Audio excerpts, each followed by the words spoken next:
Tell me a company that made more profits in one quarter than McDonald's, Nike, and Netflix made in a year combined. Well, it's NVIDIA. And in the first quarter of 2024, NVIDIA's net income was $143.88 billion. That surge was primarily fueled by the demand for AI chips like the H100, which can sell for upwards of $40,000 a piece. Welcome to the Retirement Learning Lab. I'm Van Richards, and today we're diving deep into NVIDIA, a stock that hit a $4 trillion market cap, and it got another bullish call from Citi Research. Before we get started, I need to let you know that everything that we discuss today is purely educational.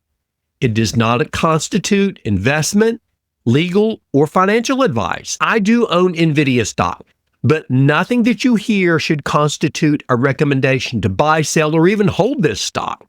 Stay tuned until the end of today's broadcast for more information on the limitations of this information.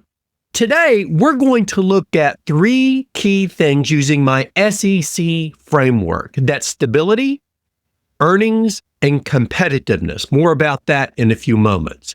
Plus, I'm going to share what Citi Research said about NVIDIA's potential for another 20% upside. Let's start with some absolutely massive news that broke at the beginning of July. NVIDIA has become the second company ever to close above $4 trillion in a market capitalization. But the even bigger story is what happened in China. In the middle of July, the United States announced that they were reversing course and will now approve the sale of NVIDIA's H20 graphic processors to China for the AI work.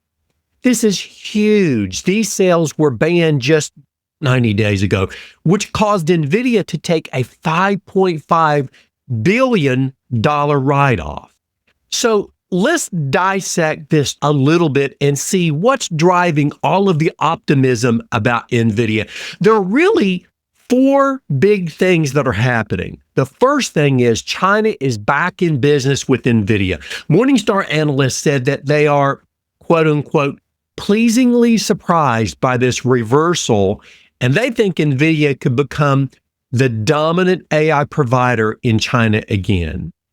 They're so confident about this that they actually added $30 billion in revenue back into their long-term projections. That's $30 billion with a B, folks. Second, the overall AI market just keeps getting bigger and bigger. Citi Research is now estimating the total market for data center AI chips could hit $563 billion by the end of 2028. That's up from their previous estimate of $500 billion. So we're talking about an extra $63 billion in market opportunity. And third, this whole sovereign AI trend is absolutely exploding. Countries all over the world are saying, we need to build our own AI infrastructure. And guess what? NVIDIA is involved in essentially every single one of these sovereign deals. This could add billions to the revenue this year alone. And fourth, their profit margins are recovering. NVIDIA expects to get their gross margin back in the mid 70% range by the end of their fiscal year as they work through some of their early issues with their Blackwell platform gets resolved. There is so much to learn about NVIDIA that it's mind-boggling. NVIDIA's Blackwell platform is like a supercharged brain it's a new kind of computer chip that helps machines think faster, learn bigger ideas, and this is important, use less energy in doing it. Now, let's walk through my SEC analysis. Just to be clear, when I say SEC, I'm not talking about the Securities and Exchange Commission.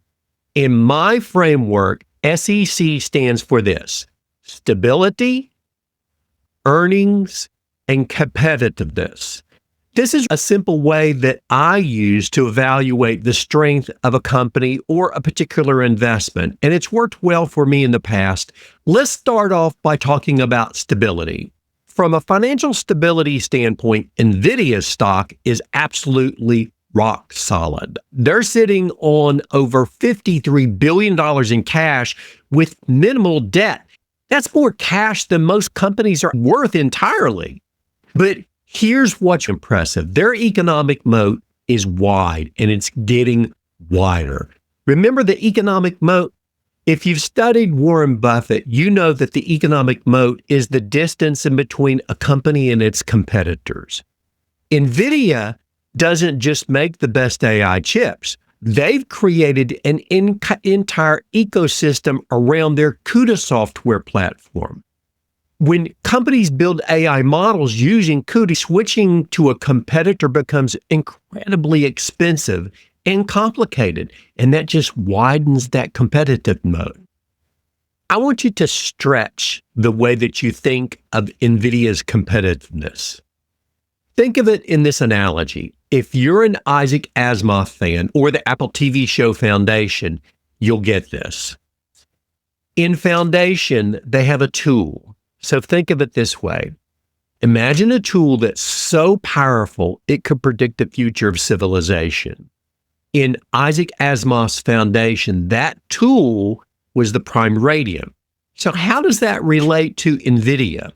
In our world of computing, we have something that's just as transformative as the prime radian, NVIDIA's CUDA. Now, that's my opinion, but stick with me for a moment. Just as the prime radiant gave the second foundation the ability to guide history, CUDA gives developers the power to shape the future of AI, which can change the future of real-world domains like medicine and climate modeling and so much more. It's not just a tool, it's a strategic advantage. That moat is getting wider and wider.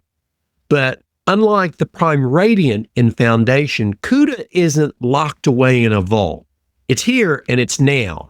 And the question is, how will we use it to shape our future? The future isn't written in some fictitious psychohistory like in Foundation, but it's being built line by line in real-world code language. Now let's get back into the real world instead of the analogy and talk a little bit about earnings. The earnings history just got even better. NVIDIA's revenue grew 114% over the past year to $148 billion. Their operating margins are at 58%. That's almost unheard of in the semiconductor industry. Here's what really matters. They're not just growing fast, they're growing profitably. Their return on equity is 115%, meaning that for every dollar of shareholder equity, they're generating $1.15 in profit. And here's the kicker. With China back in the picture, Morningstar is adding $5 billion in revenue to the next 2 quarters and $30 billion in revenue for the fiscal year of 2027 and beyond. They expect a near-term rush of H20 orders, which is the graphic processors used by data centers. And the prediction is that Chinese AI firms will purchase H20 GPUs because they have a strong confidence in NVIDIA's capabilities. Now, this China reversal could be a game changer for NVIDIA's long-term earnings trajectory. Amazon has what they're calling their Trainium chips, and Microsoft and Meta, they're working on their own solutions.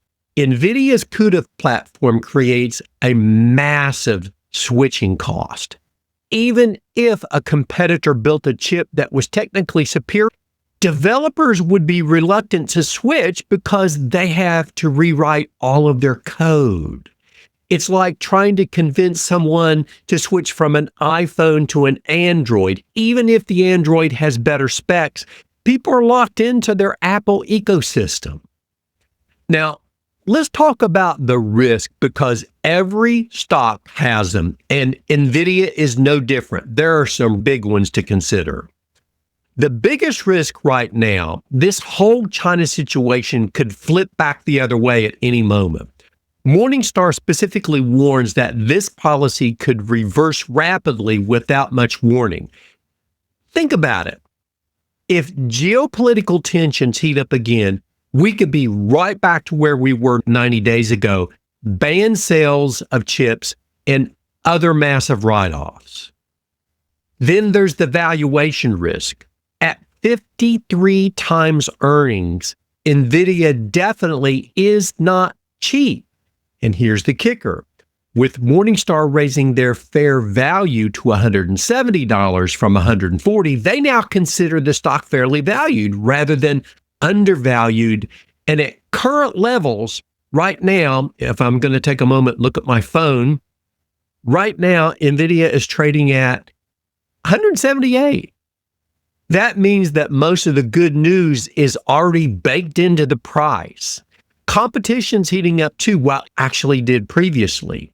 And then finally, there's what I call policy uncertainty. Morningstar still gives NVIDIA a very high uncertainty rating, and it's easy to see why. AI demand looks strong, and China's back in the game. But it's a bit like sunshine on a spring day in Texas. Bright now, but don't be surprised if the storms roll in this afternoon. Translation? Things could change fast, and when they do, buckle up for some serious market turbulence. So let's take a look at one of my favorite parts, what the bulls and the bears are saying about NVIDIA. The bulls, well, they're pretty excited about NVIDIA. They are saying that China's reversal could add $30 billion in long-term revenue. That's no chump change. They think NVIDIA could become a dominant player in China again in the AI market, just like they were previously. Plus, they still believe that AI is in the early innings of a massive growth spurt.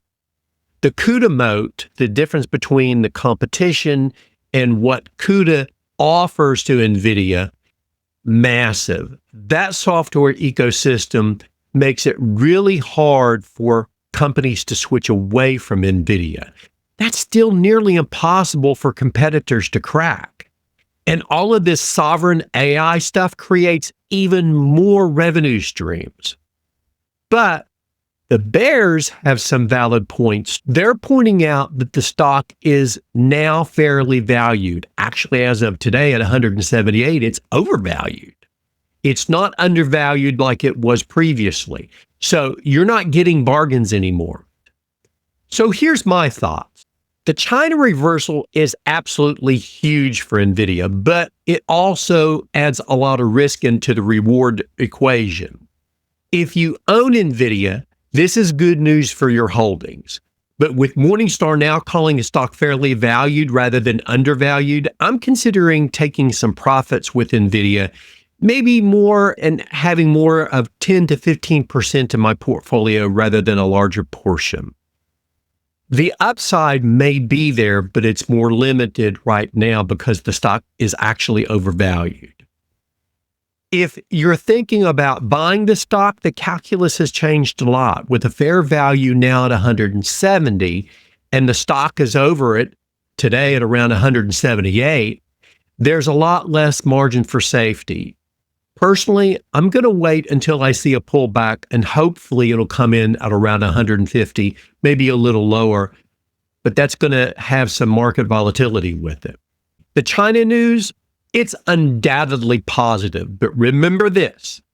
Morningstar is warning that this policy could change in a blink of an eye. It could reverse rapidly without much warning. That's exactly the kind of volatility that can hurt investors who buy at the high mark. Here's a portfolio strategy that I'm using with NVIDIA. This is not a recommendation. This is just telling you what I'm thinking. Remember, don't put all your eggs in one basket. Even with great companies like NVIDIA, you may not want it to represent more than 10 to 15% of your total portfolio. The more concentrated that you get at the higher valuations, the greater risk you have for losses.